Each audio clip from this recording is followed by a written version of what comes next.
First show of the new year. Super insecure now that Emily told me to restart. This is a restart, but episode 10 of the Damage Done podcast. Continuing the Murder and Redemption series. It's a little bit different. We have this amazing guest who's been on these amazing shows sharing her stories, reaching people. And I'd like to introduce Terra Newell. Hello. Hi, thank you so much for having me. So you're welcome for having you. So Terra, you are the subject, and correct me if I'm wrong, of let's call it a hit TV show. I'm from the podcast Dirty John that got turned into a mini series on Bravo with Connie Britton and Eric Bana, and then it also has a lot of documentaries and a lot of different media outlets recreated the story and has shown it on their network. And so I essentially was stabbed by my stepdad, and he ended up being a con artist and a bad man, and I ended up getting the better end of the deal and ended up defending myself and killing him in the end. Okay.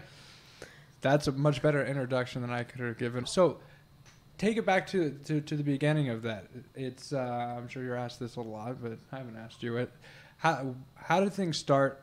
This wasn't someone that you grew up with. It's someone that came into your life as an adult, when you were younger. I mean, what age did this take place at? When did this person come into your life? What was the situation with that? Like how ingrained in his life or your life was this person?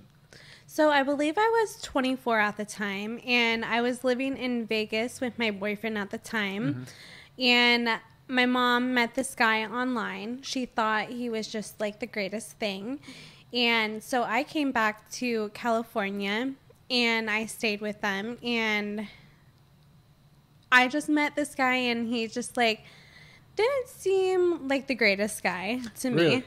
Yes. So like immediately what? Like there was like you had like a vibe sensor, like you couldn't connect with this person, and it was just couldn't connect? You know how we're having a conversation right now and Yeah. we're looking each other in the eyes? It's just like whenever I tried to ask him an answer or like a question, Yeah. he wouldn't want to look me in the eyes. He didn't want to answer my question really. He just kept giving me close-ended answers, and then I just was like, well, you know, maybe he's just shy. I tried to give him the benefit of the doubt, but he kept on doing little things that were red flags Mm-hmm. to me. And so I didn't really like him in the end.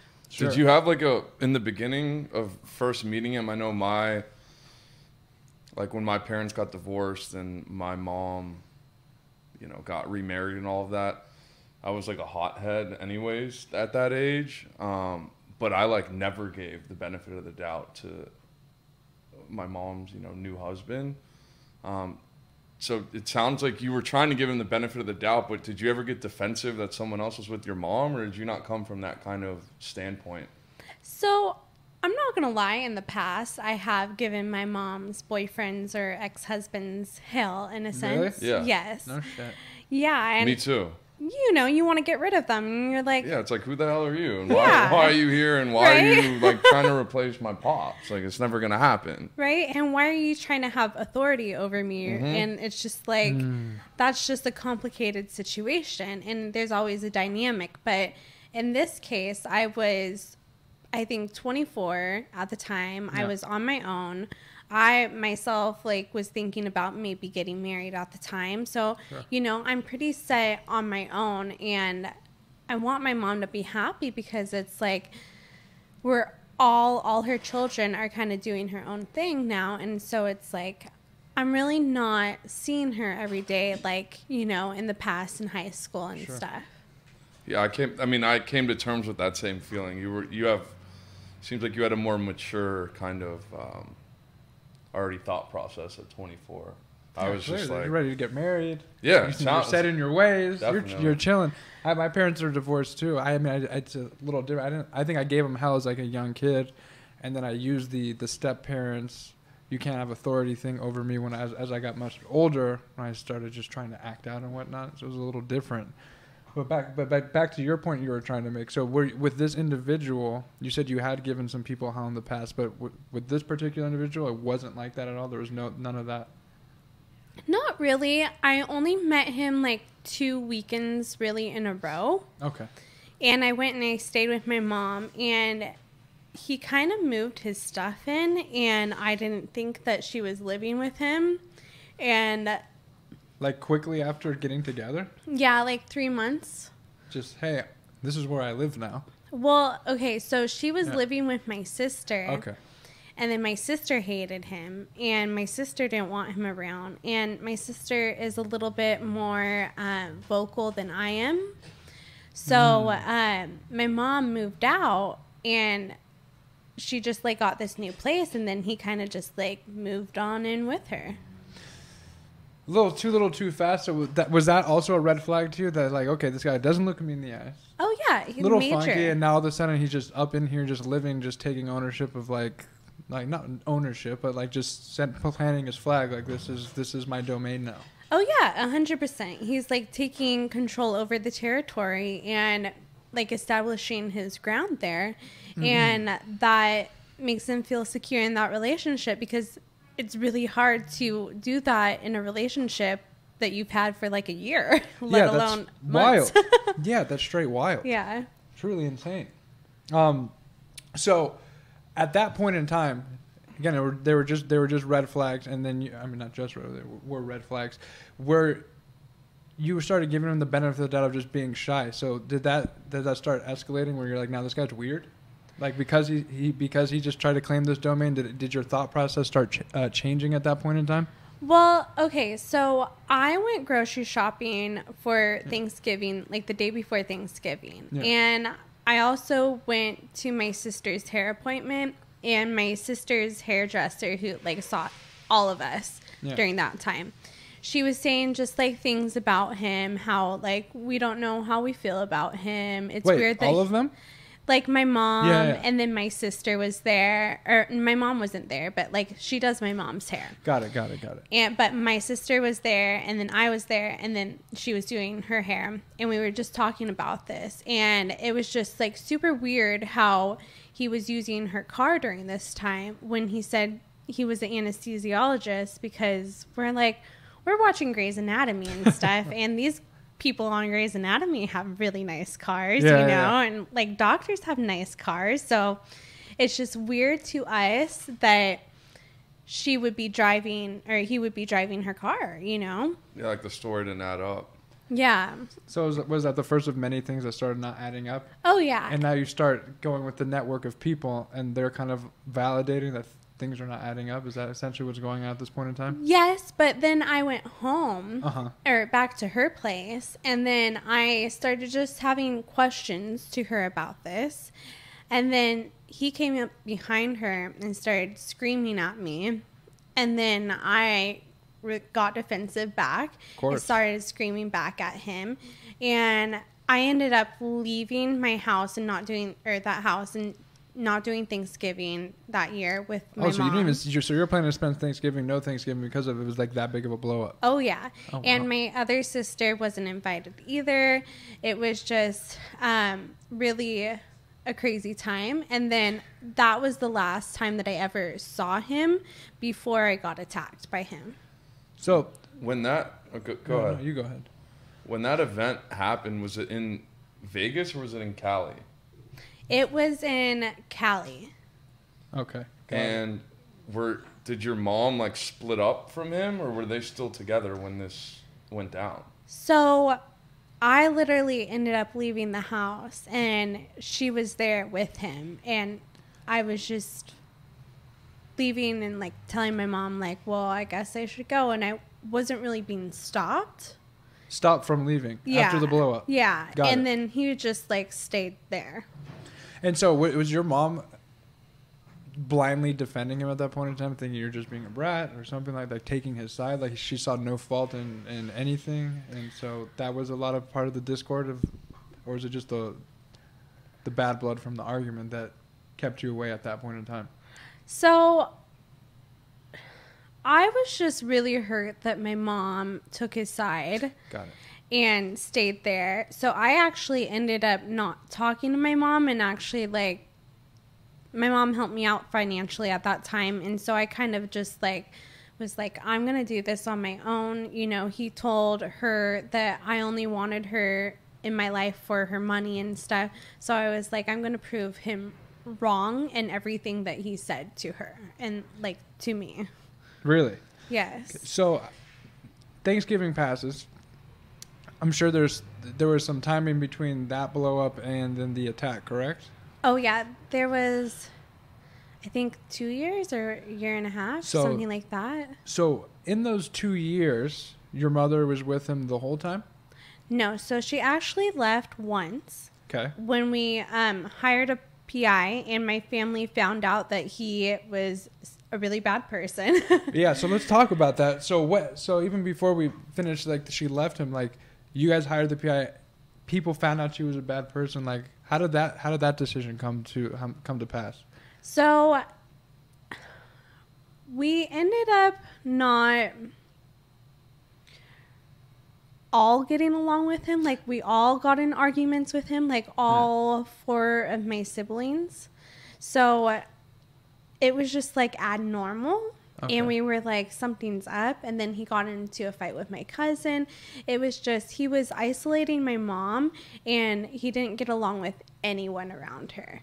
So at that time, we became concerned, and we were like, well, we need to do some research and look into him. So my brother-in-law and my sister, Jacqueline, they were the ones that actually hired the PI. And then they just kind of called me and told me that they hired the PI. Yeah. And I was like, thank goodness. Thank God. What type of, like, discovery was there, the findings from the PI? So he had multiple restraining orders against him. One was a woman in Laguna Beach, and I think he like assaulted her or something like that. I'm not 100% sure. Yeah. His sister had a restraining order on him, and there was just like a lot of arrest records. He used different social security card numbers to like do different things, and it was just like a rap sheet, just like so long, and it was just terrible. And probably safe to say he wasn't an anesthesiologist? Well, or was he? So I'm still a little unclear with that, to be honest. Yeah. He was not a practicing one at all. Fair. Okay. That's what I meant. Yeah. But I think he did go to the school, but I don't think he graduated. But I don't want to say that for sure. Like, I think he could have graduated, but I'm not. That one's 50-50 to me. I mean, look, I think the worst thing is he has this rap sheet, and he's abusive, and he's a liar. Yeah. Which is the red flag. So, okay. So you guys took some time. Laughing at me. We should take some time, and you guys gather all this information. What happens when you receive the information? Like, what happens next? Now you tell your mom, and she leaves him the first time, or she's already left him? So I was living in Vegas at this time. Yeah. So my family brought the information to my mom, and then she left him, and then stayed with one of my sisters and her family during this time. And then they slowly kind of got back together because, yeah, he was able to convince her and a lawyer that there was some things that we found that were not necessarily him. How's that possible? Just like he said that different John Meehans, like, were, you know. Well, the guy's got, like, the gift of gab. Like, he's manipulative. Yeah. You know, clearly he's been. Yeah. This wasn't his first time to do the antics that he was doing, is what it seems like. I don't know that for certain. I'm just. Oh, yeah. No, he almost got this Brazilian woman to, I think it's like $30 million or $35 million into his account. Like, he almost got her to wire that money to him. Like, so he was this, like, so good. So he's a manipulative, narcissistic individual, clearly. Yes, but he was later after everything, he was diagnosed as a psychopath. Got it. So at this point in time, now your mom's slowly getting back with him, correct? Yes, she went and got back with you him. have to be freaking out and pissed. I would be freaking out and pissed. So To be honest, not really. Really? Oh, shit. I just had a sense that this was going to happen, that she was going to get back together with him. Okay. Yeah. Did you ever feel threatened by him? Oh, 100%. Yeah. Like, at one point in my life, I slept with a gun, like my neighbor's gun, because like my ex would go out of town and work on movies, and then I would be left at home. And we were so scared of him just coming and doing something to like me when he was gone that like I would borrow my neighbor's gun. And in Nevada, you could do that legally. Really? Yeah. Not out here in Los Angeles, huh? Yeah, not in not a LA. thing. But in Nevada, you can borrow your neighbor's gun if you're over 18 and you have their consent. I feel like that's it's very,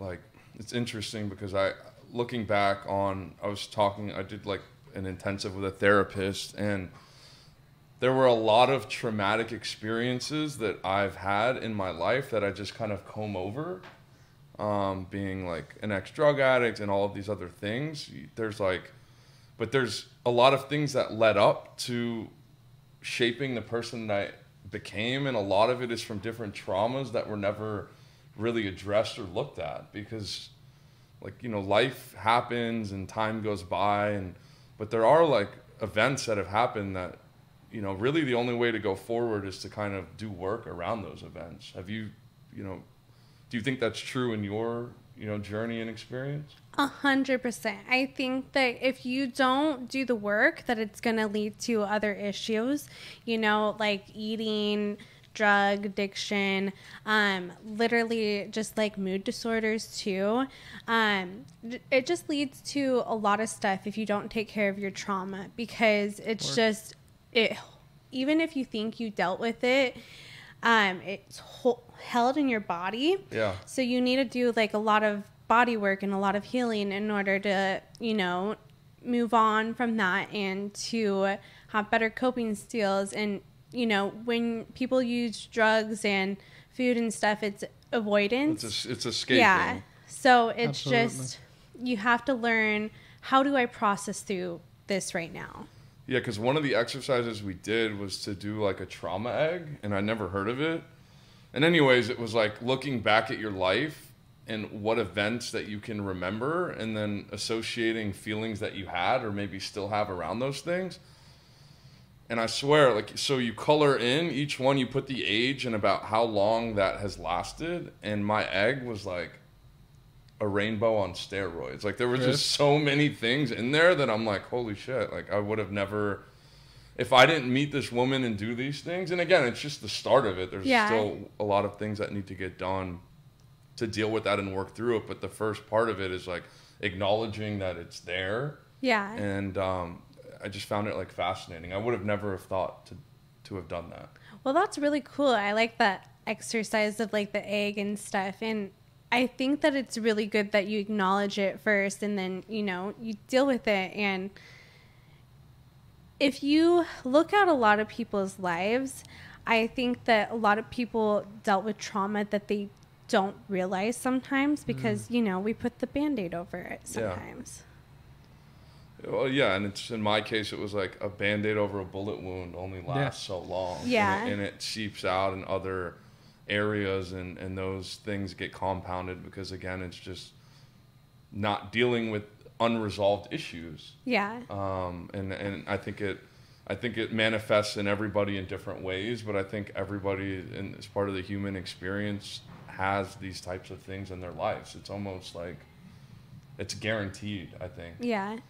So back to kind of what we were talking about with this gentleman. So you did feel threatened around him. You did sleep with a gun sometimes. And that's, I guess, more to the point of that's traumatic. Oh, yeah. Sure. No, 100%. Just going through the experience of, like, basically living in fear that he might come to, like, kill me was traumatic enough. And then, I go through another traumatic experience with this. And I guess I have another question as well. I don't know what it's like from a woman's perspective because, like, like men can be big and we can be loud and, maybe we do things that we don't even notice, but that's threatening and scary. Like how did those things come up with him, and then how did those also maybe play out in other relationships that you've had, personal and intimate level as well?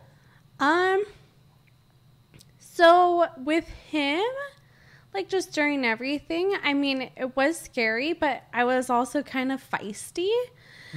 But like, I also didn't want to go after him or anything, you know? I was just like, oh, if he like came after me, I could take him. Like that kind of mentality. Yeah, I get it. And like, I don't think like, I don't know. It's weird too, because like if I would have thought, like I've actually thought about like going after him, but I was like, no, like that's not okay. Like that's not normal. Like that's, you think all this thought process all stem from like fear though?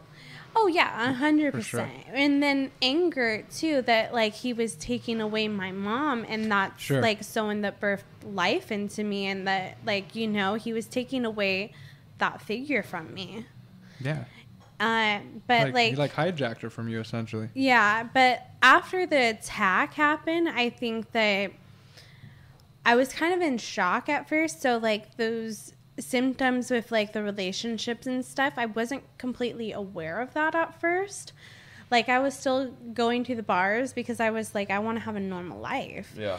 And I mean, I did date and like hook up with people that like, but I've like dated them in the past, you know?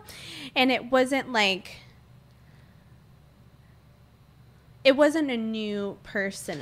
So you were like reigniting old flames? Is that what you're saying? I guess so. Yeah, because it was felt like safer because it was like familiar. Yeah, or just like Fair people enough. that I knew, or if it was like a friend of like their friend, then I was okay with that. Yeah. But I wasn't really okay with going on Tinder and like going and searching some for random someone. person picking you up at a bar. So before we even just dive into that, because I think that's super important to talk about, there's a lot of people that'll be watching and listening that, because when you reference the attack, they don't know what the attack is or like what led up to the attack. I think we'll touch on that. At this point in time, we're at the place where you're sleeping with the gun. Your mom's gotten back with this individual, and where does it go? Where does it go from there, leading up to the attack, and then let's get to the day and the attack. Okay, so I mean, like I went through like a major transition during this time.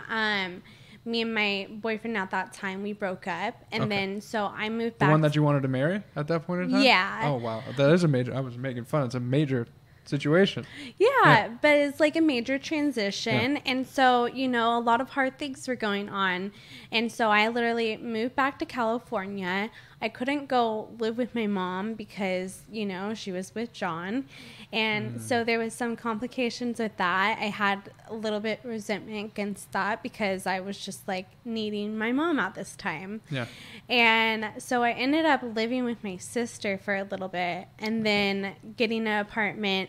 And then the apartment where I ended up moving to is where John ended up coming after me and attacking me. So one day, after you finally settled back into this new place, and just during the day, nighttime, like you had no interaction with this person, so he had this fire towards you in particular, out of all the siblings, everyone in your family. Which is weird. I was actually the person that, like, even though I gotten into that fight with him and I hated him, I didn't provoke him. Yeah, that's what I was saying. There was no provocation on your end. Yeah. So you were like taken by surprise. Obviously you were taken by surprise, but like looking back on it, it's yes. You weren't the most likely person. Yes or no? Yes and no. Like I had this weird like sixth sense that it was going to be me. Really?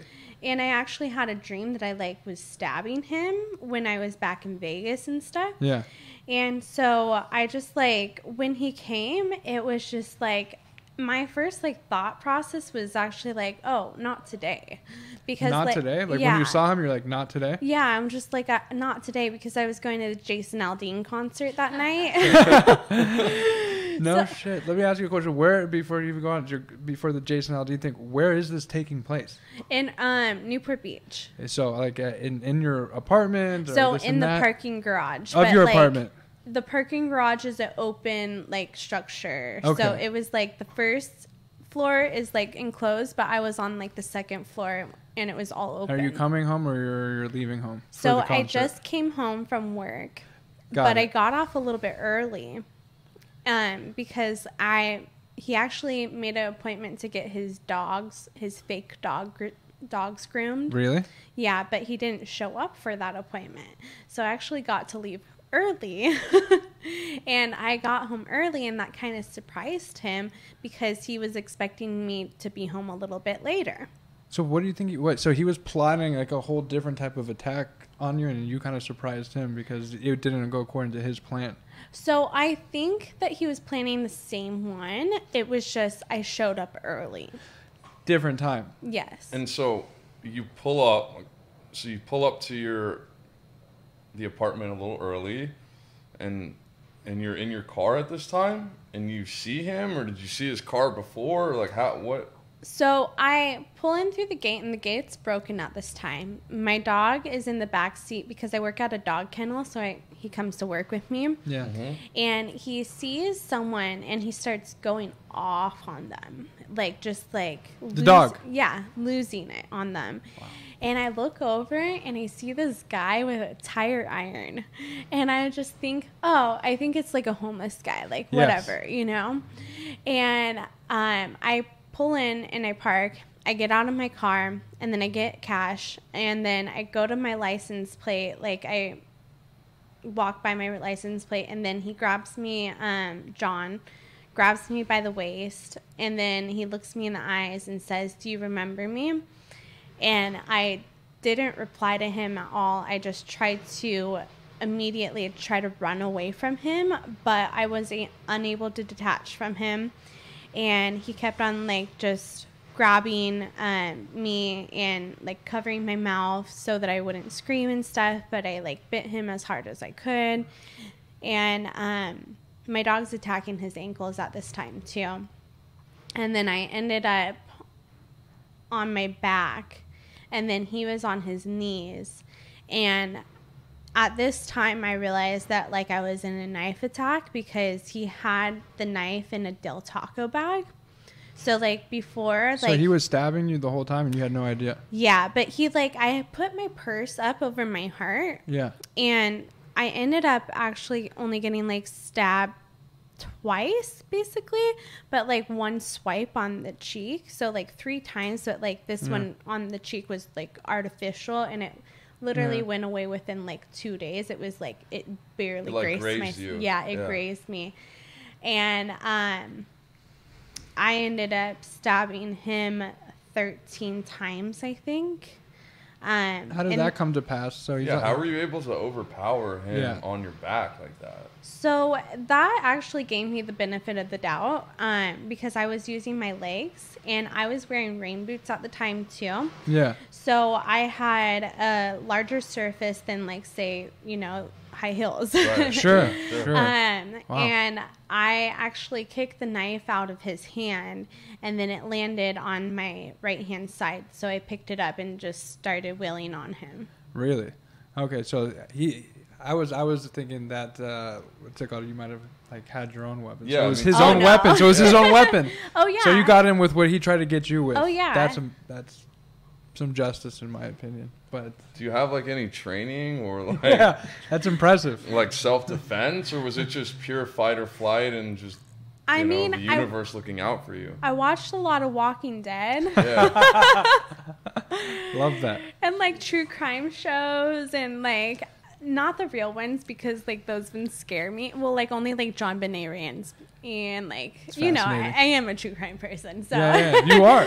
yeah. But like I watched a lot of those shows, and like in Law and Order SVU, like the only person to survive. I remember Brittany Snow was in an episode, and she survived because she was like she just fought back. And every person that survived in like an episode of Law and Order, it was they always fought back.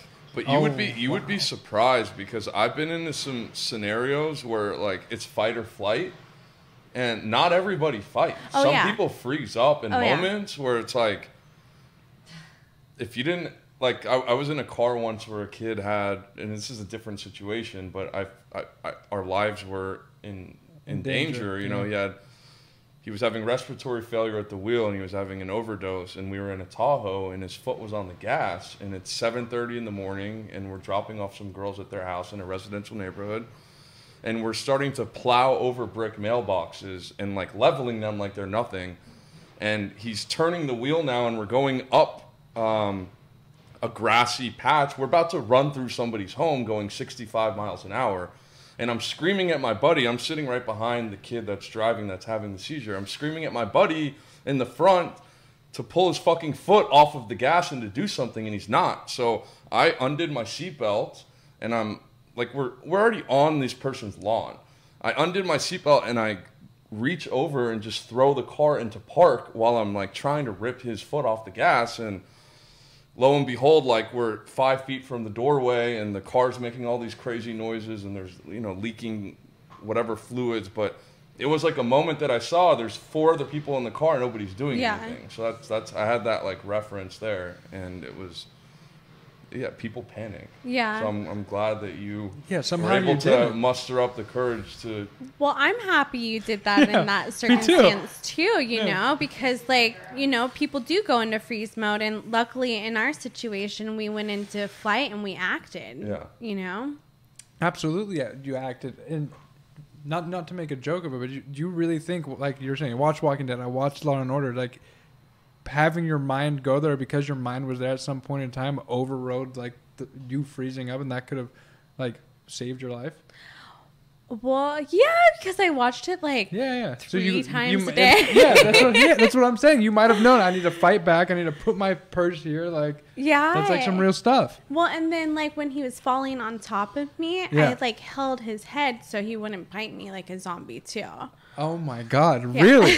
So it's safe to say that Law and Order Special Victims Unit, The Walking Dead, helped save your life. Yeah, and Cash, and just like, you know, your dog, everything was working against me. Or actually, working for you. Yeah, working for me. Against him. Against him. Yeah. Wow, go. So when you kind of flipped the script and did what you did to save your own life, he was just kind of like laying out there, bleeding out. Did you call the police right after that? Did you run to get safety in your apartment first? What was like the next kind of trajectory or sequence of events that happened? So he was, I don't really remember if he was bleeding or not, but he was, because you hit him 13 times. You know, but I pushed his body like away. Wait, so when you were stabbing him, he was on top of you still? Yes. Okay, got it. Like I thought I stabbed him in like his front of his chest, but I actually like overshot it, and I stabbed him in like the back of his shoulder. Got it. Okay. And then like, one or twice in the head, because like zombie. Yeah. You went body, headshot, Walking Dead. Yeah. Got it. But I took the knife and I tossed it away from the body so that he couldn't get up and just start welling on me. Sure. And then I looked around. I just started like assessing everything. Like that. Yeah. Oh shit. And then my dog was eating the Del Taco. Oh, wow. And what a scene. Right. I was like, oh, don't eat. I like told him not to eat that, because I was like, what if he brought like a treat for my dog to like put him out or something? Poison or something. Yeah. Something like that. So I told him Interesting. to You get had away the presence from of mind to even think that. That's amazing. Well, I just like, living in fear for so long, you're just like, you think of everything that this guy is going to do to you. So one of the things I was thinking he was going to do is going to poison my mom and stuff. So got it. I was like, the poison was already like a preconditioned thought, you know? And so I just like started self-assessing, and then yelled at him not to eat the Del Taco. A lady showed up with her yellow lab. Yeah. And then she just like asked me like, what can I do? And I told her, I was like, just grab my dog. Yeah. And so she grabbed my dog. And then I was applying pressure to my arm because I saw I was stabbed here. Yeah. In my forearm. And I really like had that under control. And so I like looked over at him, and then another guy comes up on a bike and like he has dreads and he like is a nice person. Yeah. And he gave me his jacket to like put over my wound. Yeah. And then he went over to John because Skylar came. Was he still alive at this point in time? Technically, yes. Yeah, but he was always barely. brain dead. Got it. Because of the shots. To the yes. head. Got it. Or I think actually no. I think I killed him on scene and he died on scene. But then they revived him because they started doing CPR. Jeez, it's like the zombie coming back from the dead. Well, I started freaking out when they did CPR on him because I was like, no, like he might get up and kill you guys too. Yeah. And so I started like yelling at them. I'm like, no. Who did CPR? Like the Good Samaritans? Yeah, or like... the Good Samaritans. Because like I think the guy with the dreads didn't see that he was attacking me. Oh, you didn't know the situation at all? No, because he showed up on a bike where like there was a lot of people watching from their balconies that knew the situation, but like not so much him, you know. So there's witnesses to this whole thing. Oh yeah, there was like 25 witnesses at least, I think. That's crazy that nobody... I'm sure it happened like very quickly, but it's also wild to me that like nobody ran over immediately or at least was like shouting or calling the police while they're seeing this go on. Yeah. So there was people calling the police. Okay. Well, unbeknownst to that's us. comforting. Yeah, it's comforting. Yeah. There's People are normal, just like, normal hold on a people out there second, let's not- wait. Yeah. Now let's call. Not Yeah, okay, pretending good. this shit's like a pay-per-view. You know, Yeah. This is real Right. life. Yeah, that. I'm Yeah. sure someone has a video out there somewhere. I don't know. I haven't seen it, but Wow. That's wild. yeah, but So the Good Samaritans came up. and just like the police eventually showed up. I called my mom before they showed up though, and then I told her like I think I killed your husband. I'm so sorry. That's wait, hold on. I don't mean to laugh at you, but that's just I've never had that conversation with anyone. So how did that go? Well, like I'm just like thinking like, oh shit, like I'm happy that I killed him, but I'm also like I feel so bad that I killed him because like I took a life. You know, my mom, even though he was such a bad person, like she did care about him at one point, and so you know. No matter how you feel about the person, if you cared for them at one point in your life, you're going to have to mourn for them. And so I just started, like, I felt bad for all of that. And how did she take that? On that initial call, at least. Well, like, it was, like, a quick call. And then, like, she was on her way. And then, like, yeah, I tried to call a few other people. Yeah. And I was going with my friend to the concert, so I tried calling her, like, the last I'm not person. Going. But I couldn't call her because the cops, like, took my phone away. Oh, so when the cops came... So did you get arrested? No. Okay. So, like, I was in questioning for, I don't know, maybe 4, 5, 6, 7, 8, 9, 10, 11. So, like, 4 or 5 hours. But I wasn't arrested because 25 people saw from their balconies that you were being self-defense. Mm-hmm. Yeah. And like, you know, he brought the knife. Like it was just like strictly like he came after me. Yeah. And so what happened next? Like you just you didn't go home and sleep at your apartment. She's definitely gonna. Oh no. No concert, no apartment.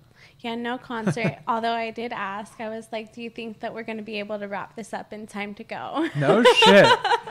Well, because you're in shock. Yeah. And so it's like, you're thinking like, this didn't really happen, even though it did. And you're just like, well, it happened. Or like, I don't know. There's just like so many thoughts. You're just probably like disassociated from reality for a point. Process. You want to think of something normal, like, hey, I want to go to this damn concert. Something right? super abnormal just occurred. Well, and then I paid $100 each for lawn tickets. Yeah. And I was like, those were lawn tickets for $100. And normally, like, lawn tickets are like $20, $40. Right? And I was like, and I didn't get like the refund for this, so I was like, oh man, like it's not in the return policy. Yeah. Right? I was like, seriously. In the car, I'm just thinking like, oh man, like I'm not gonna get my money back for that concert. That's But amazing. I didn't. Yeah, you didn't. But it's okay. I got to meet him, so it's You fine. did? Yeah. How did that happen? Because of Well, I like had a publicist at one point in my life. Yeah. Like in the Dirty John stuff. Yeah. And then she actually contacted his publicist, and then they like connected a meet and greet at Stagecoach. Does he know this story? So I think he does. Yeah. Like, but his publicist knows the story really well. Oh, Yeah. it's interesting. I was hoping we could break some news here to Jason Aldean that this is Oh. the story. But fucking- She's already been there and done that. I know, dude. I fucking missed the boat. I get it. That's fine. So, okay. So you got back in the car. You missed the concert, this, that. Yeah. Obviously, you weren't arrested, and rightfully so. What ended up...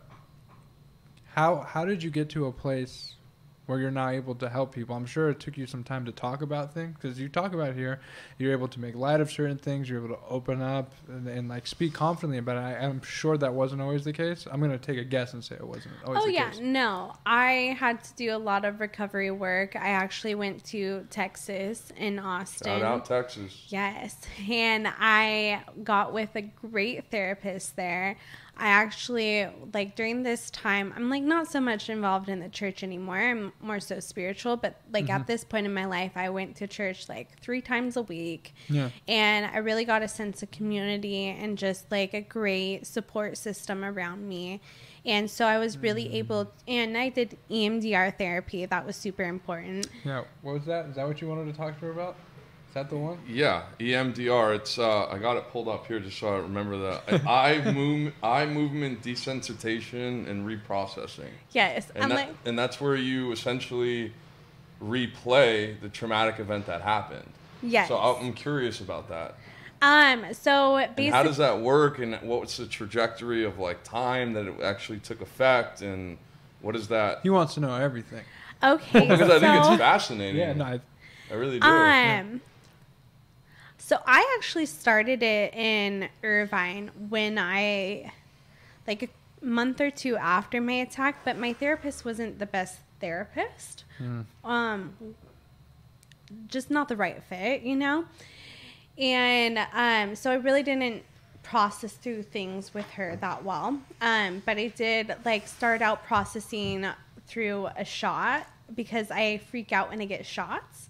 So I started with that trauma and we processed through that. And then, so I stopped. Like smaller things going Yeah. up to the bigger event. Yeah, you process through any smaller traumas you have, but like smaller is like a funny word, just like less traumatizing to yourself traumas, if that makes sense. I follow. Little traumas, big traumas. Is Well, that the like I same? hate same verbiage? comparing traumas, Yeah. you know, because I hate saying big or small because the Because trauma, they're not insignificant. Yeah, they're all but significant. It's also the shot isn't as like a cataclysmic event as what took place with Yeah, you. that's. And Yeah. I guess I use that term as like I do therapy work as well, and they're like, you have big T's, you have little T's. Death by 1,000 cuts or one big one, it doesn't matter. It's still trauma. I guess that's Yeah. where I was going with it. Yeah, so really had to like process through those ones. Then I went to Texas, and this is probably 6-7 months after like the trauma, the did initial you move trauma to Texas? happened. You just flew there for the EMDR therapy and then flew back.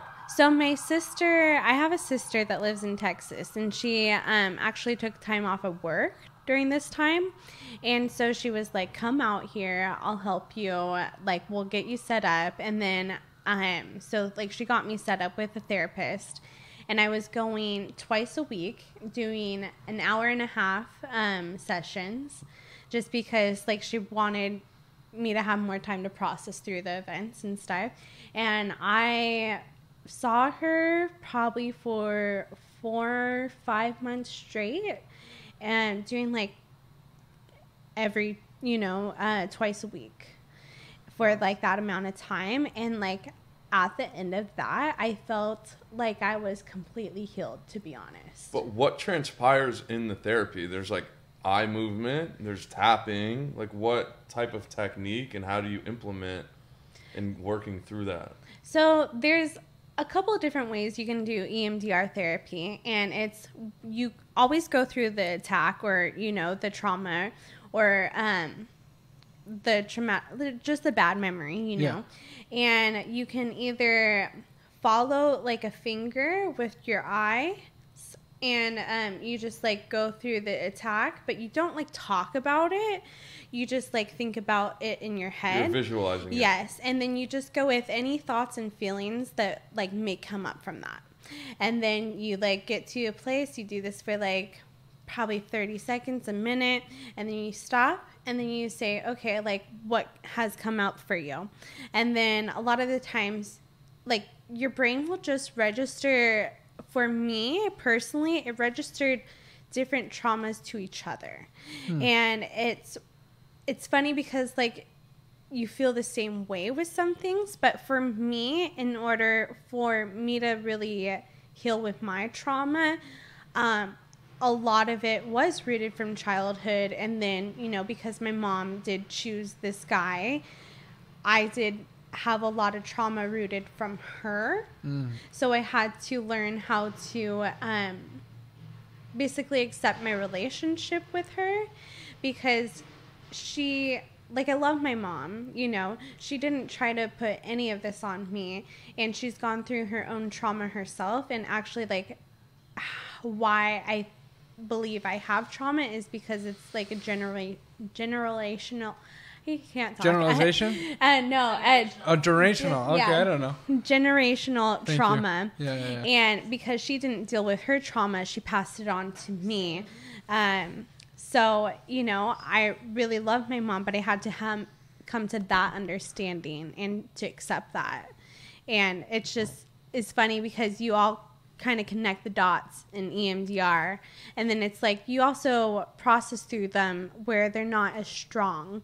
And it's like you could do the finger, you could do tappers, and it's like these buzzers that you put in each of your hands, and then it goes back and forth and creates a bilateral function for like your brain to keep you in the present moment, to process through that trauma and make sure it's not so heavy. And then I also did this one thing where you like hold like your ride, I guess, and then it goes back and forth, and it's a light, and then it buzzes too. So it kind of like was a mixture of both of those. But there's like also now with like being on the computers, I do this program, and it's just a light that goes back and forth on my computer. So there's a lot of different things. Yeah, I guess all that really matters is that it works and it was effective. Yeah, no, and I say it's like magic. Like you have to prepare yourself for it, because you're going to process through things, and you're not going to go to a session and just feel better, but you're going to go to like 4 sessions, and you're going to see like, oh my gosh, it's made such a difference in my life. Interesting. Does it get worse before it gets better? Yeah.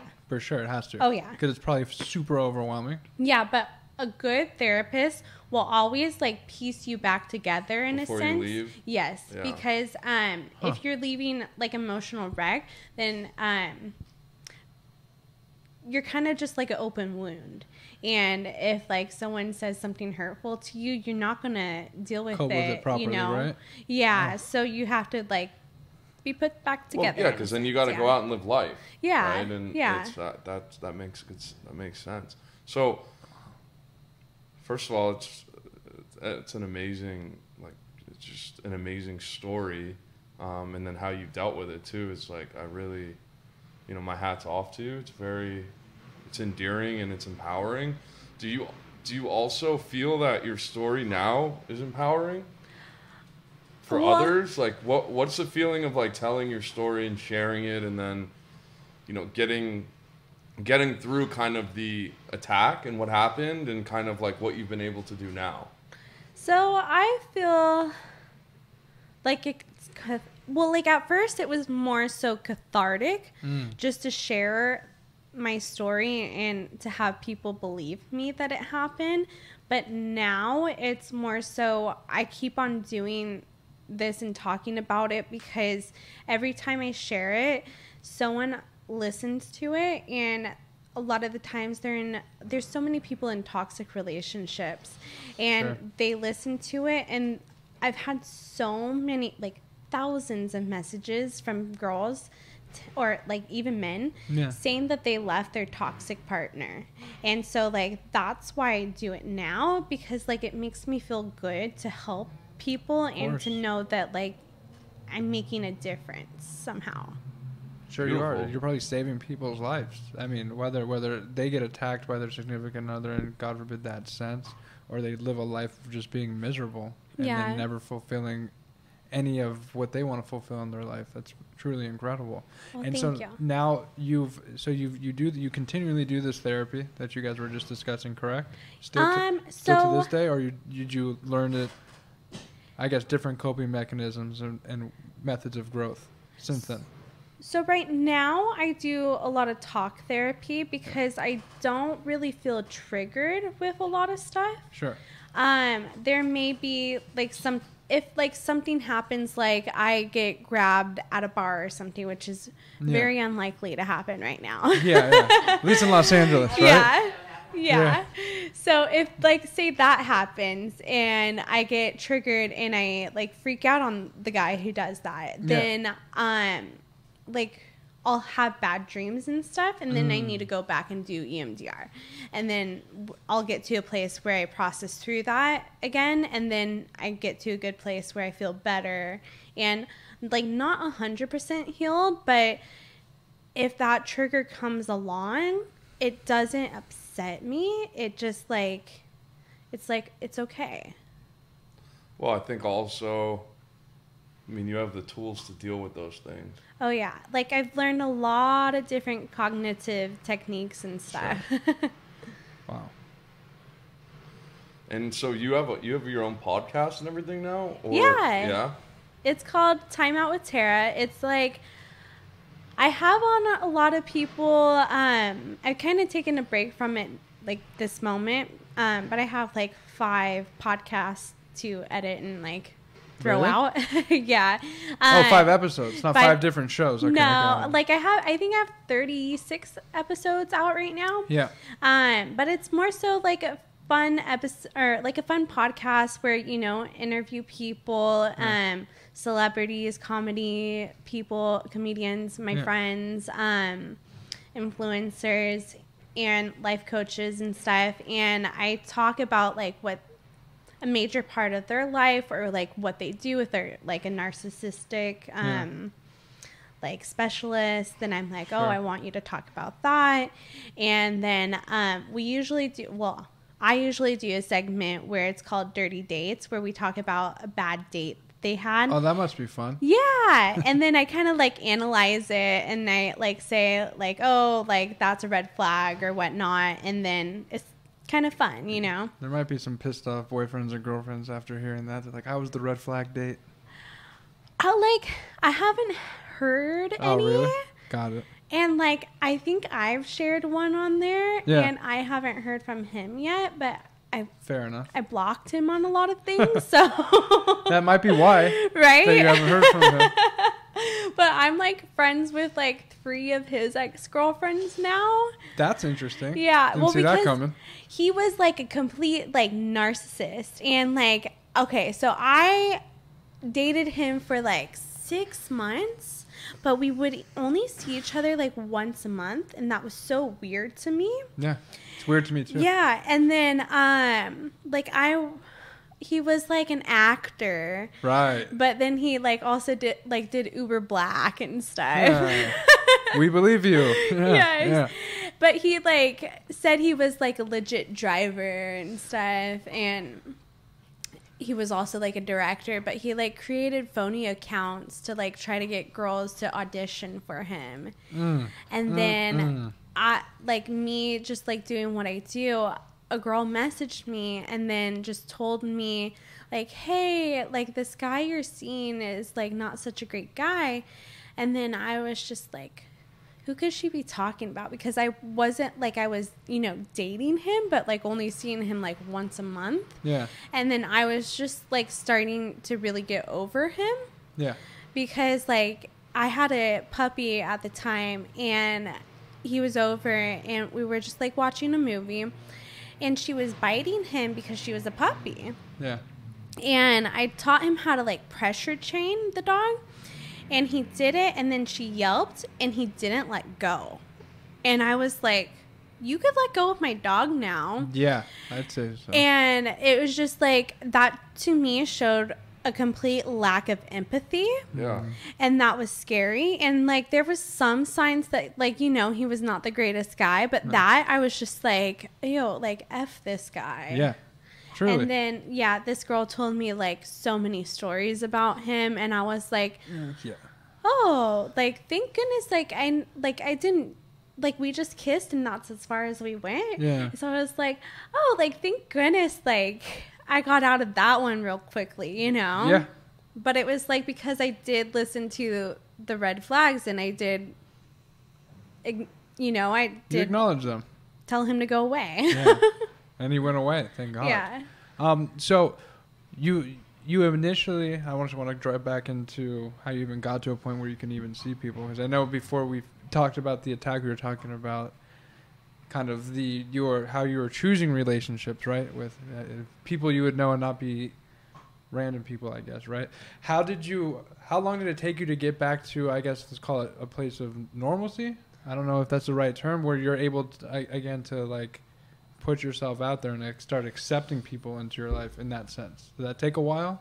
So I'm just asking this for like the women that are listening, because they're struggling. They might have a hard time putting themselves back out there, and obviously this is a very loud way of dealing with something traumatic. Yeah. Give them a little hope that there's a way. Huh. I'm like, when did that happen? I don't know. That's why I had to ask you. I don't know when it happened. You might know. So, I honestly, like, I had to do a lot of work with my old relationships and stuff, because, like, I was with someone for 5 years, the one in Vegas, The and married then one, or the one, that guy. yeah, and then 3 years on and off after that, and I had to kind of do a lot of work to figure out like why I went back to that relationship. And it kind of all stems from like childhood attachment and stuff. And so I got really into attachment theories, and I realized that I've had anxious attachments. I don't know what that means. Well, it's like, okay, so there's 3 attachments. Yeah. There's anxious, there's avoidant, and there's secure. Okay. The anxious people are the people that's always like the people pleasers of the relationship, and wanting to like make sure, kind of like obsesses over the relationship. Okay. And It's always definitely not me. Liar. It's not. Let's hear the other two. Yeah. So the avoidant one is the one that, you know, they could date someone for like 3-4 months, but at the end of the day, they're kind of wary about marriage. They don't want to like maybe make a commitment to this person, or they might self-sabotage the relationship when it gets too close, you know? And then the secure person is like, they're okay with the person, like, they're okay with a person being there or a person not being there, or they're like, and they're okay with marriage, you know. Basically, they don't have issues. Yeah. So that's what everyone wants to be, is that one? Yeah, everybody wants to be a secure person, and I've chose a lot of avoidant people in my life. Got it. And anxious people are attracted to avoidant people, and avoidant people are attracted to anxious people a lot of the times, but it doesn't work out unless like you know, there's a lot of books out there that will tell you like basically how to trap a man. It's telling you how to trap an avoidant man. Okay. Where like secure people, you communicate well, and like just like the avoidant people, you have to put a lot of work into that relationship to actually make it work and like, you know, have it flow well. Where if you're with a secure person, it's, if you text them and you're like, what are you doing right now? They're not going to think this person doesn't trust me. They're going to be like, oh, I'm doing this, you know? I see. If that makes sense. No, it makes sense. Yeah. So I realized I was kind of anxious. Yeah. And then I had to do a lot of that groundwork and just like realize, you know, I don't need to get a text every so often. And then I felt like I came to the place where I was avoidant. And then now I feel like I'm to the place where I hopefully finally am secure. Yeah. Knock on wood. Knock on wood. I'm not on it for you. I feel like also, I mean, and I'm speaking, I don't know, I've never studied attachment theory. Yeah. But I also probably depends on the type of relation. I mean, obviously, some people are more dominant features, but I'm sure that those theories can waver with the person that you're in a relationship with as well. Is that true? So, I mean, you could totally like choose a secure person, but so I'm gonna use like my last relationship as an example. Okay. So, like things were good until like he started to pull away, and like we started to like go on trips and stuff. Like he started to pull away, like he was okay with everything, and like he would talk about the future and stuff. But then right when it got to the point where it became like close, that's when he detached from it. And I wasn't an anxious person, would send him like, hey, well, like, why are you doing this? Like, what's happening and stuff. Like when he started to do that, I realized, okay, I don't need this. Like what's going on? So I confronted him about like what was happening. Yeah. And then he like kind of let me know he's having mixed feelings. And then we decided we were going to talk like a few days later. I waited those few days. Did not contact me. Really? Yes. And then he kind of ghosted me, but it is what it is, because it wasn't anything to do with me. Sure. It was having to do with his attachment. Yeah. And so like at first, like I was thinking like maybe he could be a secure person until he literally came to that moment. Where he literally just was not that. Yes. Yeah. So Shit. it's like, it's so interesting because some people maybe can seem a different way out sometimes, but when like especially with the initial phase of the relationship, right? Yeah, like they could seem secure in certain moments, but then if they're triggered by something, or if they like have a bad week, then it just like is a really tell-all. It'll be like, okay, how is that person in that moment? True.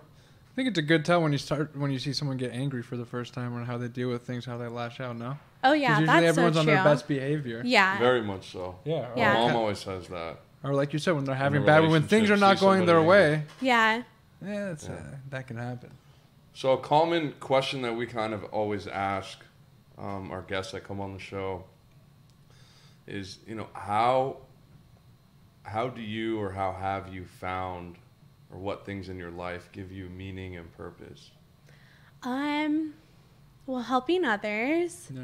Animals. I love animals. I'm actually like this year I'm really trying to make it a goal to try to open a farm and have like animals there, and then people go that have PTSD or like autism or just like any like disorder that's workable in a sense, like not curable, but like not like a psychopath, or I don't want those people there. I want people that like need healing there, but I want to open up a farm hopefully and just like have it as like a healing place for people.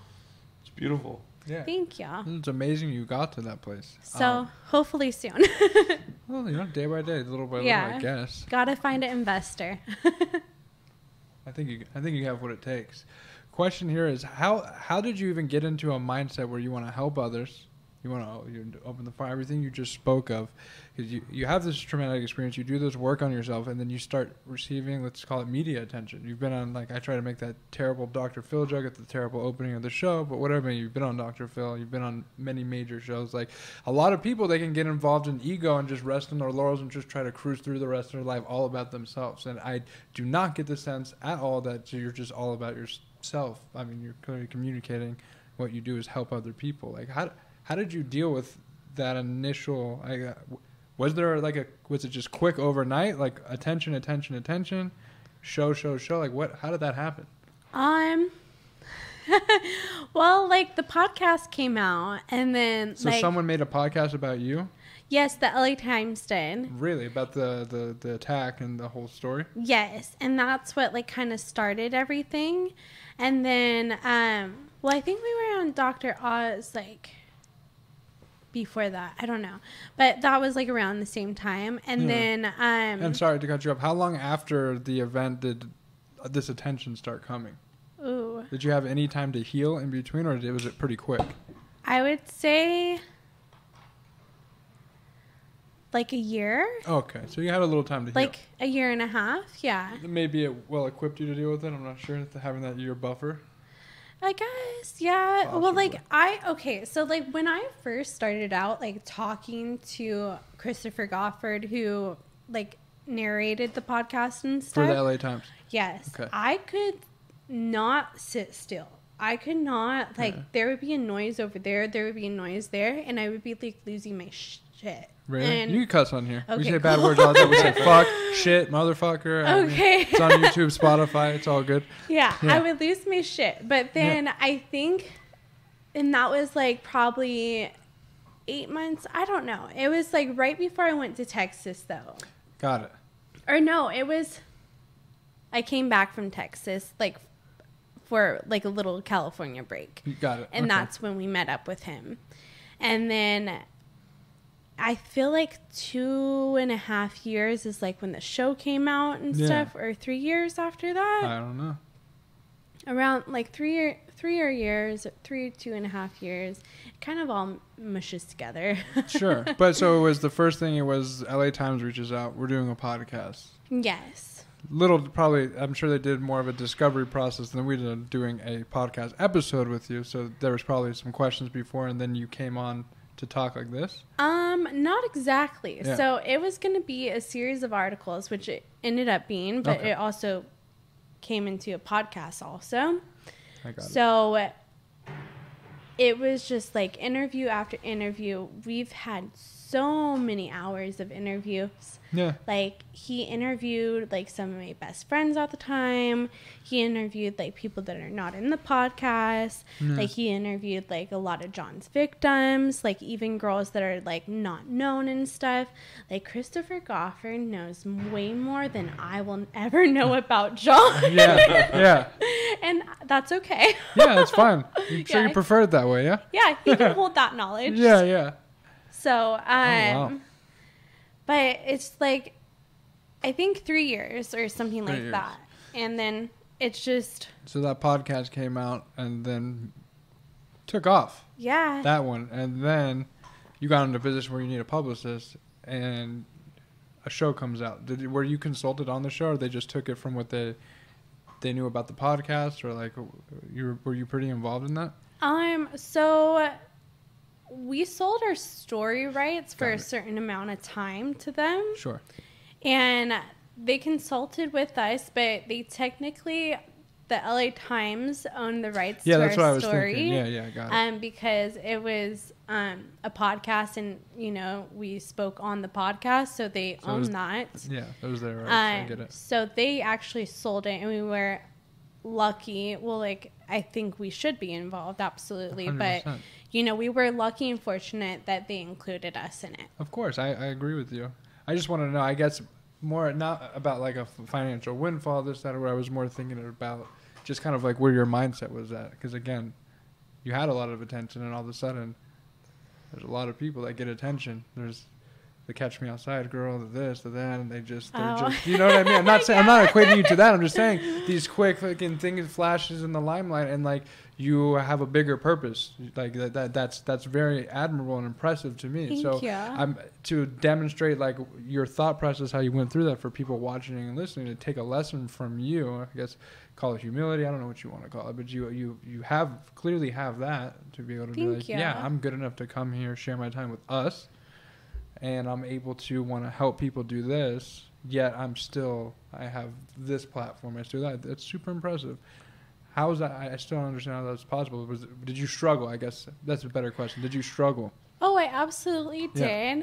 But I think that, like, right before the show came out, like, I was kind of talking with my ex again, and he works in the the industry and stuff, and he has a friend that's like a major actor, and I just kind of was asking him questions like how do you do life, you know? Yes. And like his status is like way like It's more large. than mine.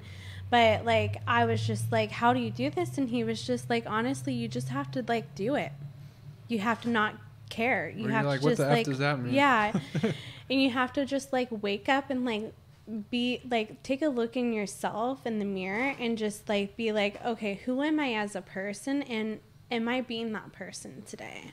So like just holding yourself accountable, and like people are gonna stare and people are gonna look at you and stuff, but it is what it is, and you just kind of have to do like a little cognitive rephrasal or like silver lining technique, and just like be like, oh, like if they're staring at me, you're like, well, they're staring at me hopefully because like they think I'm pretty, or you know, I brought some joy to their life, something Not like something that. negative. Yeah, Like they don't like me. This and that. Because the Yeah. stories we end up telling ourselves are bad stories. yeah, It can be.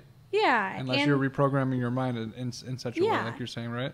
yeah. Fair to say. Or if like it's really too much, then you know I don't really have to leave my house, especially right now. Just right now, you Yeah. can hang out, Yeah, watch some shows. yeah. I mean, that's what I do. I like to watch some shows, eat some good food. Yeah, I've Just probably chill. seen like everything. Well, not recently, because there's like a lot of new stuff out recently. Have you seen Your Honor? Oh, Have you? my Yeah? gosh! Have you seen it? I've watched like 3-4 episodes. It's great.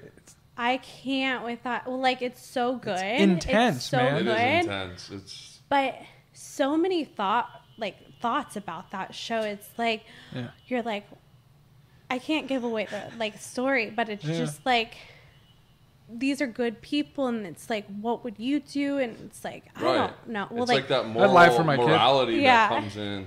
Check it out on Showtime if you haven't seen it. It's good. yeah. Not sponsored. And then Chet Hanks is in it too. Who's Tom that? Hanks' son. That is? Yeah. That's who that is? No, way. No, well, I haven't- he's I like haven't- he's What episode does he come in on? maybe 4 or 5. I've seen all the episodes. Why don't I know who that is? What character do you play? He's like the mobster's like son's friend. He was in jail, but he got out, and then he comes in, you know. Okay. I Yeah. think I know who he is. Not a major He- role, but Not a major role. but he still got a role. Yes. Great Yes. show. So the point is you can just stay home Yes. and watch Stay Your home Honor and and trip watch out. Yeah, that. freaked me out. First 5 minutes of that show was just insane. I'm like sweating even thinking about my it. hands Yeah. are all That sweaty. Very Oh. graphic. Have you guys seen it? Stencil, Emily? Okay. Highly You recommended. should for sure. I think it's gonna win. Like, are the Emmys going on this year? Yeah, probably. But it should because and there's like 4 Right. more episodes coming, right? So I don't know. I think there's 10 I'm total. like, was there one on Sunday? yeah, I saw it. Okay. You didn't see it? I didn't see I that won't say one. shit, then it's good. I have to like watch it with someone. I started it with my mom, and then I had to like watch a bunch of Kevin James shows afterwards. Yeah. I do that too. traumatizing. If I watch something traumatizing, scary, I have to watch Yeah. some like ridiculous, weird comedy stuff. Yeah, Makes me feel balance so it much out. better. Yeah. Then I go to sleep like a baby. It's Yeah. fantastic. I love it. But I understand. Yeah, I watched the whole episode and I was like tense. And I was Oh my Tripping. gosh.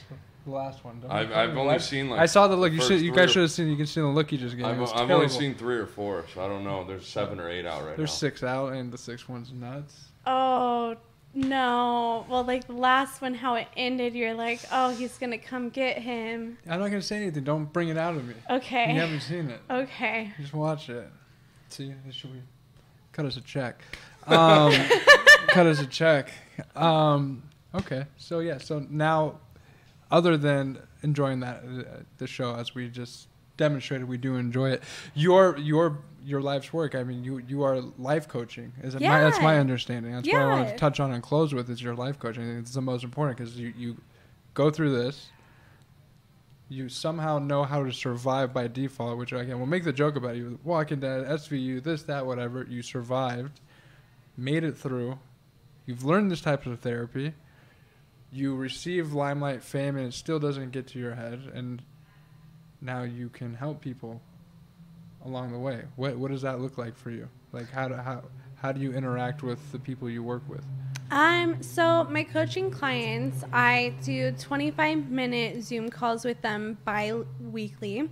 And then I like touch in with them every week and just like make sure they're doing okay. Yeah. And I created different worksheets to give them, like a lot of different cognitive worksheets or like journal work or just like, and it helps like release or like rewire different functions of the brain and stuff. So I give them those, and then if they have any questions or whatever, they can always text me. Yeah. And it's funny because like one of my clients right now, we're having to like, she has an anxious attachment, so we're trying to make her secure, and like any message she wants to like send the guy that she just broke up with, I'm like, send it to me. Literally pretend I'm him. Get it out with me. Do you find that's effective to do that? Like when you want to text someone some shit and you know you shouldn't text them? Oh, yeah. And you text it to someone else, that just getting it out and sent? Yeah. Or like writing a list of like why you shouldn't text them and how it would make you feel if you did text them. And you know, because it's like you text them and you want this response, yes, but a lot of the time you're not going to get that response. Yeah. I would say most of the time you don't get that response. Oh yeah. And then it really fucks you up. I feel a lot worse than before I sent the text. Exactly. So like you remind yourself of that situation of the last time you did it. But isn't it crazy that you'll get in a situation where I'll know the last time I probably shouldn't do it, still do it, still send the text, even though I've had these experiences in the past. Well, just hold yourself accountable next time. Get a life coach, you know. I'll hire you. That's not right. a problem. Give her a shout out. I hit her up. We'll hit her up, dude. Yeah, next time that happens, give her a call. Send you. Man. I'm just gonna send you the text. This is what I was gonna text. I think it's just interesting because we don't take those. I mean, not that we don't ever, but typically we don't do that route because we've never done it. Yeah. So we think it won't work. Yes. Just like I was never a big proponent of like therapy. Yeah. But it wasn't. works. Yeah. You know? Right. So it's about trying, like you said, holding yourself accountable and being open, I guess. That's what we talked about before I got here. More of the willingness, open-mindedness. Well, and then be more open. If you have a goal too, it's like if you want to be with someone and have a family and stuff, you're like, is this behavior going to get me to that goal? That's a big picture thing to think of. A lot of people don't think of that. Right? Especially a lot of the guys I know, a lot of the women I know. It's very short term. I know a lot of women that, and especially a few that listen to this one, they're I don't know what attachment theory this is, but they're into the novelty guy. The guy that looks really handsome, has some really nice looking stuff, but is a complete piece of shit to them. But they're just like, but he's so hot and he drives a Tesla. So he's my everything. But he cheats on me and he does this and he does that. But I love him. You know what I mean? Well, it's specific to one person. You know who you are. You know who you are. There's nothing wrong with it. But she wants me to talk about these things. She wants me to talk about these things for real. It sounds like the woman is consumed in the relationship. Yeah. So I would think that she has an anxious attachment. Yeah, it's a pattern of it. Not just one relationship. It was like 6 of them. Yeah, no. Well, like... Well, they'll replay. She repeats. Yeah, you repeat patterns. They'll continue to until you do... So the point was, to do the work. Yeah, the point is it wasn't to put her on blast, but this is the type of stuff you help people with. It's kind of more the point also I was trying to make. 100%. To identify, these are your patterns, this is why you do this, and there's a way out. Yeah, and if there's any trauma that, like, is hidden there, too, I'm like, okay, let's dig and find that out, you know? And I get so excited about it because it's just, like, now it's exciting doing the work to me. Yeah.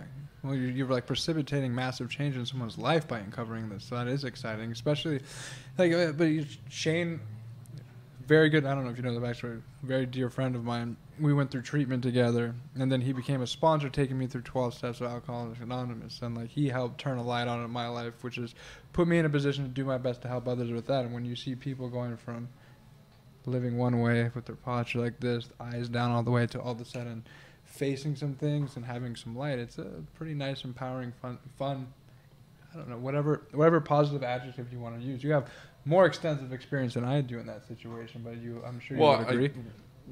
I mean, one thing that you guys both said is that that resonated with me is like there's always a way out. Yeah. You just have to, first you have to be willing to you know, whether it's through pain, whether it's through just being sick and tired of being sick, and whatever it looks like, if you really want to change the situation, you know, you can. It's possible, whether that's using people that have had similar experiences with you to help you out, hiring a therapist, hiring a life coach. One thing that came to me also is like, the best athletes or best professionals in the world have coaches all around them. Nutritionists, psychologists, therapists. You know, athletes have like people stretching them out before the game, watching what they eat, like all of these, so that they can go out and excel in whatever craft that they do. And I don't think that that's only like those things aren't just for the elite athletes or whatever. It's for all human beings. And they're there. You just have to want to seek. Like if you seek those things out, they can become a part of your life, and you can implement and build more tools that you can carry with you to be more effective in the world as well. Yeah, no, I agree with that 100%. Yeah. So has your business changed? You're saying you brought up you do Zoom, you do the worksheets, you did the thing. We got off track with the texting thing though. Oh yeah. But I'm sure Zoom came about most likely because of the pandemic. Well, Or did you always were you like first to use Zoom? That's launched in the pandemic. Yeah, so that's what I mean. Yeah. Zoom calls, but I do like if there's a client that's like close near me. Yeah. I honestly think that it's really important sometimes to like be there in person. You know what I mean? And just like let her know that she has a support figure there, because like I validate a lot of people's traumas that are not validated by other people. And so it's like when I validate her, it's like sometimes you need to just give her a hug too. And it's they probably like, need that kindness. A lot of people don't receive kindness like that. Oh like, yeah. I used to take hugs. Well, it's hard to get connection through a computer screen. I mean, yeah, like you're connected to Wi-Fi and to other people, but it's different than having human interactions, and it's a whole different energy and different level of connection. 100%. Yeah. Agreed. Well, as human beings, like companionship is a basic need for us. We have to have that. So you know. Absolutely. I do hear that. So, other than that, do you usually? I mean, with all the things that you offer with the worksheets and you do therapy with them, all that type of stuff. Is it like a once a month, once a week? Like how is that set up? Basically, is what I'm saying. Like, what's the typical like cycle of you and your clients? So, like the Zoom calls, it's bi-weekly, so like every other week. Got it. And then I touch base with them like every week. Then, you know, they text me whenever, and then it's just so they like, sign up with you. It's like a full month package, and it's like 1 week this, and you get bi-weekly this. Yeah. Got it. That's a full package. Like or I do like individual Zoom calls, but that's kind of a rarity. Yeah. And then I'm thinking about maybe in March, maybe doing like a program and getting together with some other life coaches and just doing like a couple weekends where we do like seminars and stuff and like just lots of work so that people can kind of have like a kickstart. And where can the people find you? So people can find me on Instagram. My Instagram is Terra Newell, TerraNewell. I'm also on Twitter, Terra_Newell. Yeah. And then I have a website launching soon. Hopefully by when this podcast comes out, it should come out. But it's TerraNewellSurvival.com. Love that. Thank you. Love that. Want to close with something? I just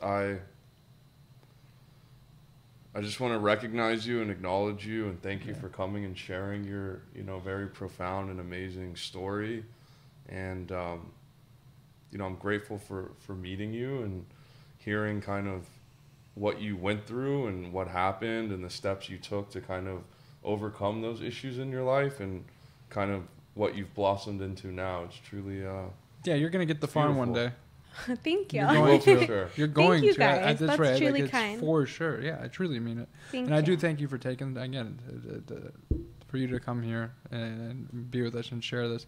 You're going to reach some other people that you haven't reached before, but being able to share what you've shared with us, it means a lot to us, and you're just an admirable human being. So thank you.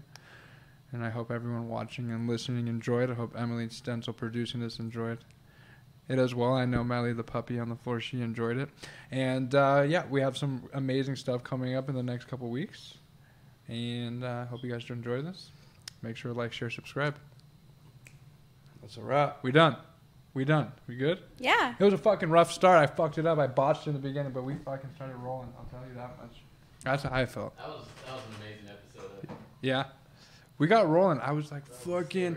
Sometimes with Emily, she looks at me. I know, and I see. I know you well enough. I had a lot like. Yeah. So at the beginning, I saw you looking. I know you well enough to just look when you want to say shit, and then I get all insecure.